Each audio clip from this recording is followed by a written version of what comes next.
తాకట్లో ఉన్న మీ బంగారాన్ని విడిపించి ఆ రోజు ఆన్లైన్ రేటుకి కొంటాం. Sharma gold company. నమస్కారం, సుమన్ టీవీకి స్వాగతం. మార్చి నెల ద్వాదశ రాశుల వారికి ఏ రకంగా ఉండబోతుంది, గ్రహ స్థితిగతులు ఎలా ఉన్నాయి, ఎటువంటి ఫలితాలను ఇస్తున్నాయి, ఎటువంటి పరిహారాలను వీళ్ళు పాటించుకోవాలి, ఈ అంశాలని తెలియజేసేందుకు మనతో పాటు ఉన్నారు ప్రముఖ జ్యోతిష్య రత్న, జ్యోతిష్య చక్ర వైభవ నిపుణ డాక్టర్ రాళ్లపల్లి రవికుమార్ గారు. గురుగారు నమస్కారం. నమస్కారం. గురుగారు, ద్వాదశ రాశుల వారికి ఈ మార్చి నెల ఎలా ఉండబోతుందో తెలుసుకునే ముందు నవగ్రహాల స్థితిగతులు ఎలా ఉన్నాయి, ఎలాంటి ఫలితాలను అందిస్తున్నాయి? శరదిందు సమాకారే పరబ్రహ్మ స్వరూపిణి వాసరాపీఠ నిలయే సరస్వతి నమస్తే. సుమన్ టీవీ ప్రేక్షకులకు నమస్కారం. మార్చి నెల 2025 నవగ్రహాలు ద్వాదశ రాశుల్లో ఎక్కడ ఉన్నాయి ఇప్పుడు తెలుసుకుందాం. ముందుగా సూర్యుడు వచ్చేసి మనకి మీన రాశిలో ఉన్నారు. అలాగే కుజుడు మనకి మిథున్ రాశిలో ఉన్నారు. అలాగే రాహు వచ్చి మనకి మీన రాశిలో ఉన్నారు. గురువు మనకి వృషభ రాశిలో ఉన్నారు. శని స్వస్థానమైన కుంభరాశిలో ఉన్నారు. బుధుడు నీచస్థానమైన మీన రాశిలో ఉన్నారు. కేతు కన్యా రాశిలో ఉన్నారు.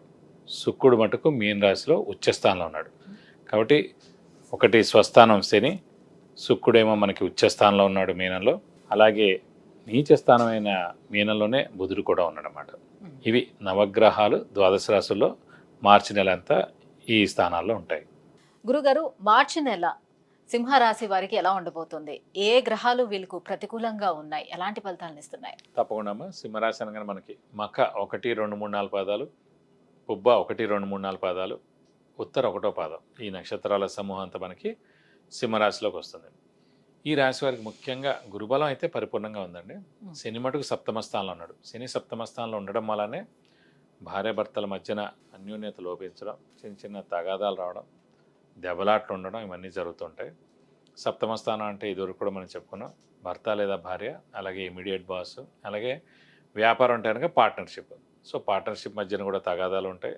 ఇమీడియట్ బాస్తో కూడా ఖచ్చితంగా ప్రాబ్లమ్స్ ఉండేందుకు అవకాశం. ఎందుకంటే సింహరాశి అధిపతి రవి అండి. రవికి శనికి అస్సలు పడదు. కాబట్టి ఖచ్చితంగా ఇంపాక్ట్ 100% ఉంటుంది అన్నమాట. ఈ నెలలు అయిపోతే శని అష్టమ స్థానంలోకి వెళ్తాడు. అష్టమ శని నడుస్తున్నా పర్లేదు, ఎందుకంటే అది మిత్రస్థానం అనుకోవచ్చు కనీసం. కానీ ఇది మటుకు ఖచ్చితంగా శత్రుస్థానం అన్నమాట. కాబట్టి ఈ నెలలు కూడా జాగ్రత్తగా ఉంటే ఇమీడియట్ బాస్తో ప్రాబ్లం తగ్గుతుంది. భార్యాభర్తల మధ్యన వైవాహిక జీవితం బాగుంటుంది. అలాగే బిజినెస్ పార్ట్నర్తో కూడా బాగుంటుందని చెప్పుకోవచ్చు. ఇంకోటి ద్వితీయ లాభాధిపతి బుధుడయ్యి నీచలో ఉన్నాడు. కాబట్టి మళ్ళీ సేమ్ ద్వితీయ అంటే కుటుంబ స్థానం, నేత్రస్థానం, వాక్స్థానం, ధనస్థానం. సో కుటుంబంలో ప్రాబ్లమ్స్ ఉండడం. ఆల్రెడీ ఇక్కడ సప్తమ స్థానంలో శని ఉన్నాడు కాబట్టి వైవాహిక జీవితం ప్రాబ్లం ఉన్నాడు. ద్వితీయాధిపతి అంటే కుటుంబ స్థానాధిపతి కూడా నీచలో ఉన్నాడు కాబట్టి కుటుంబంలో చిన్న చిన్న ప్రాబ్లమ్స్ రావడం, అలాగే ధనానికి ఇబ్బంది కలగడం. ఎందుకంటే ధనాధిపతి కూడా బుధుడు అయ్యాడు కాబట్టి సింహరాశికి. అలాగే వాక్ స్థానాధిపతి కూడా అయ్యాడు కాబట్టి వాక్కు సరిగ్గా లేకపోవడం వల్ల అనవసరంగా వేరే వాళ్ళు ఏదో అన్నారని అనుకోవడం, ఏదో చిన్న మాట అంటే పెద్దగా అది అయిపోవడం, ఇలాంటివన్నీ కూడా జరిగేందుకు అవకాశం ఉన్నాయి. మిత్రులు కూడా శత్రువులు అయ్యేందుకు అవకాశం ఉంది. నేను బుధుడు మిత్రుడు అవుతాడు. మామూలుగా మిత్రుడి కారకుడే బుధుడు. వాడే నీచలో ఉన్నా అంటే మిత్రులు కూడా శత్రువులు అయిపోతారు. కాబట్టి ఆరోగ్యం, మళ్ళీ ఆరోగ్య కారకుడు కూడా ప్రస్తుతం అయితే కనుక మనకి బుధుడే అయ్యాడు.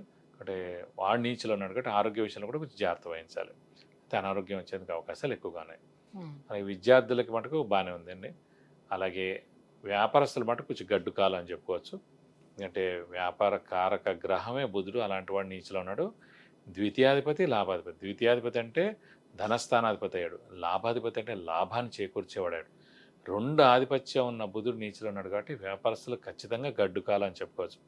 షూరిటీస్ పెట్టకూడదు, స్పెక్యులేషన్స్ జోలికి వెళ్ళకూడదు, మధ్యవర్తిత్వం వహించకూడదు, వ్యాపారస్తులు మటు కొత్త వ్యాపారం స్టార్ట్ చేయకూడదు, ఎక్స్టెన్షన్ జోలికి కూడా అస్సలు వెళ్ళకూడదు.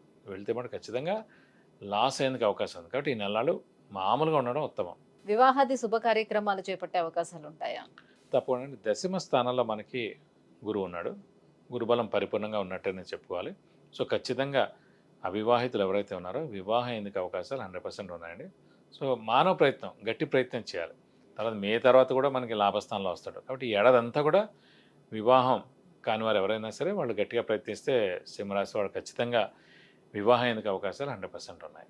ఆర్థిక పరంగా, ఆరోగ్యపరంగా ఎటువంటి జాగ్రత్తలు తీసుకోవాల్సిన అవసరం అంటే ఆర్థిక పరంగా అంటే ఇందాక చెప్పుకున్నాం, ద్వితీయ లాభాధిపతి బుధుడయ్యి నీచలో ఉన్నాడు కాబట్టి ఆర్థికంగా చాలా నష్టాలు చేకూరేందుకు అవకాశం ఉంది. స్పెక్యులేషన్ జోలికి కానీ షేర్స్ జోలికి కానీ అస్సలు వెళ్ళకూడదు.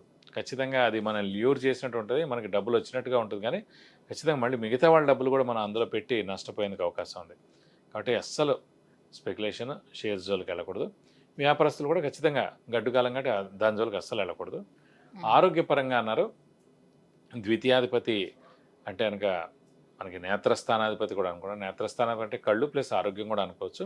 అంటే ఆరోగ్య విషయంలో కూడా జాగ్రత్త వహించాలండి. అనారోగ్యం కలిగేందుకు అవకాశాలు ఎక్కువగా ఉన్నాయి. ఇంకా ఎలాంటి రెమెడీస్ని పాటించుకుంటే బెటర్గా ఉంటుంది? వీరు కూడా ప్రస్తుతం ఏంటంటే బుధుడే మెయిన్గా నీచలో ఉన్నాడు కాబట్టి, ద్వితీయ లాభాధిపతి అయ్యాడు కాబట్టి ప్రతి బుధవారం ఉపవాసం ఉండడం ఈ నెల్లాళ్ళు.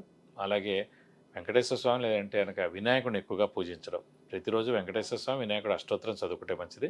అలాగే బుధవారం రోజుల మటుకు వినాయకుడు టెంపుల్ అంటే మనకి వెంకటేశ్వర స్వామి టెంపుల్కి వెళ్ళి 40 ప్రదక్షిణాలు చేస్తే చాలా మంచిది. ఇంకా ఉధృతంగా ఉందనిపిస్తే మటు ఖచ్చితంగా మనం బుధుడికి 17,000 సార్లు జపం చేయించి కేజీంపో పెసరపప్పు, ఒక గ్రీన్ లుంగి, 1000 రూపాయల వర్త్ గోల్డ్ ఐటమ్ దానిస్తే కనుక మీకు అన్ని విధాలా మంచి చేకూరుతుంది. విద్య, ఉద్యోగం, వివాహం, వాహనం, ఆరోగ్యం, ఐశ్వర్యం వీటన్నిటి గురించి తెలుసుకోవాలంటే కింద స్క్రోల్ అవుతున్నటువంటి నెంబర్లకి కాల్ చేసి గురుగారి అపాయింట్మెంట్ పొందవచ్చు.